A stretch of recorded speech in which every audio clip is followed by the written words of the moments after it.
I would love to say that I'm an amazing editor, but the truth is, I'm a dirty little thief. Now, I recently had a $12,000 month, and most of that was with $1,000 projects where each of them took me about 4 hours each.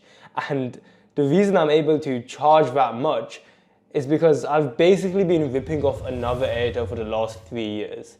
And it doesn't sound sexy, but in this video, I want to come clean. I'm going to share who I've been stealing from, why I've been stealing from them, and also just giving them the credit that's due. And maybe even for you watching, you'll be able to do the same so you can see the same results in your editing career. So meet Rush. Now, Rush is an editor for The Sidemen, a channel with over 20 million subscribers. I've got his page up here. You can ignore the interesting banner that he has. But me and him actually met in another YouTuber's Discord server.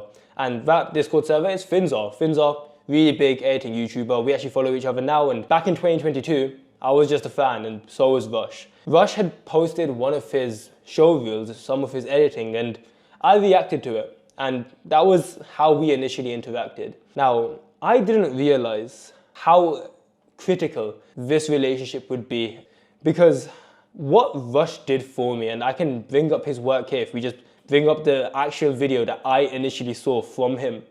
It was this video, and it turns out that he did most of his work in Premiere Pro. And to me, someone who was a Premiere Pro editor, it was revolutionary, because I had never seen a Premiere Pro editor edit this damn good. And the reason it was such a pivotal moment for me is it gave me a reference for what good actually looks like. For most editors, they say they want to create a good video, but it's actually very difficult to know what good even looks like if you've never really consumed it. And my work now, sure, it's not the craziest, but you got things that are a little simpler, like these reaction videos for these huge YouTubers with like 5, 10, 15, 20 million subscribers.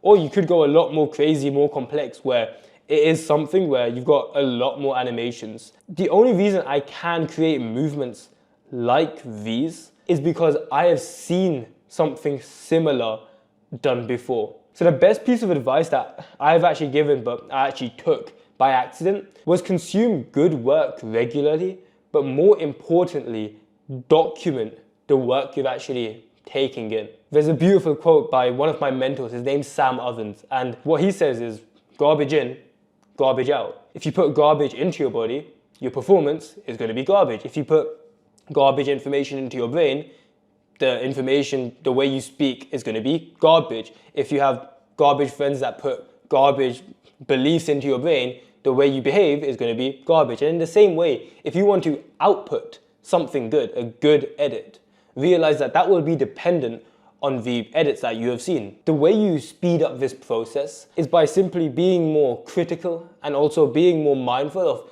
the actual edits you're consuming. In fact, I've taken this so far where I actually have a document on Notion, which is just a note-taking app, where it's literally just edits that I see, and I literally just screenshot it and have hundreds of images of cool edits. Like for example, like this was one where I took recently, and it's just the screenshot from an edit that I've seen. Just loads of edits where as I'm going on Twitter, as I'm watching YouTube for myself, as I even experience content from other areas that aren't in my niche or maybe not even in my industry, like thumbnail design or graphic design, I will take those images and just add them to this inspiration bank. Short term, what you get to do is you actually go into a video, and let's say you're not really sure what animation to add while you're editing a client video, scroll through this and basically just look for something to spark a creative idea. Now, it might not be that I directly copy something. Like I might not look at this and be like, oh, I'm gonna copy this exact thing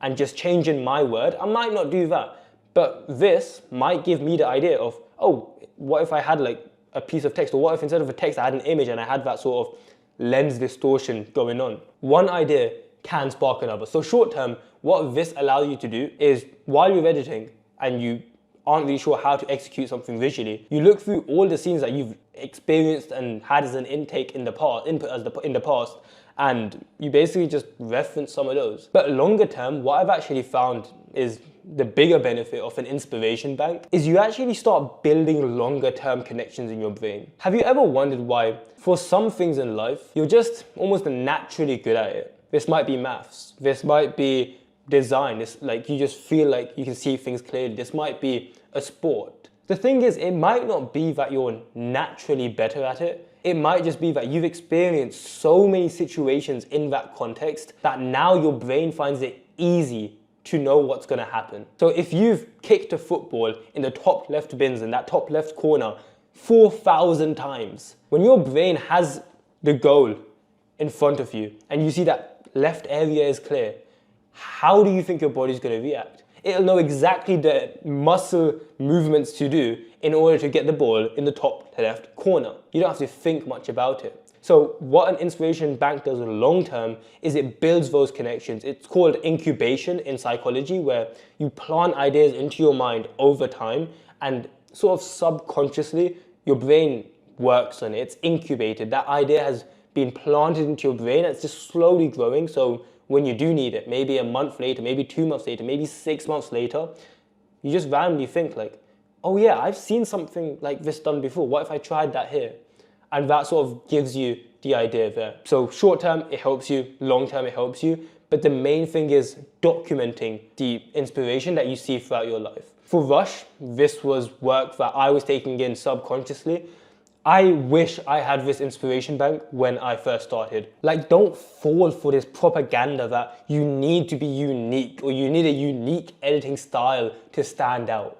The truth is, most editors are so terrible and have such little reference for what good editing is because they don't consume good editing. Most editors are so bad that you don't even need to be unique in order to stand out. You just have to focus on being good by having references of what good looks like and then copying that. You just have to focus on being good and you stand out as a result. So don't focus on being unique. Focus on being good and you will stand out as a result. And the beauty of this is it frees up time to actually be able to work on the business side of things where you are getting clients, you are doing client work, so you can actually progress and make money just like our goal is with this whole full-time editing thing. So I have a video here where it's pretty much my 6-step system in order to get to 100K a year from editing. It's what I used, not saying it'll 100% work for you, but fuck, well, I've done it with over 300 editors. So you can go see that here, and I think you'll find that useful.